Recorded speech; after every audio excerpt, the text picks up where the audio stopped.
Revolut, how to add bank account. Hey everyone, welcome back to our channel. In this video I will guide you on how you can add a bank account on Revolut, so make sure to watch the video till the very end.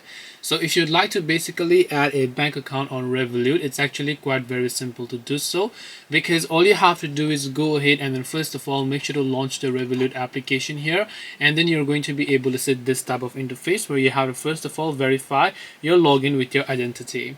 Once you have done that, if you look right over here, you'll find a section called widgets, and here you'll find total wealth. So here you can just go to the linked section in this case, and when you go to the linked section, you should be able to see a list of accounts that you have linked over here. It says Revolut users please to connect your account, so just tap the agree option here and make sure to enter your phone number, or you can skip this process, and then just make sure to select the bank that you want to link over here. So in this case I'll just select Chase Bank, let's say, and then you want to simply make sure to verify the captcha.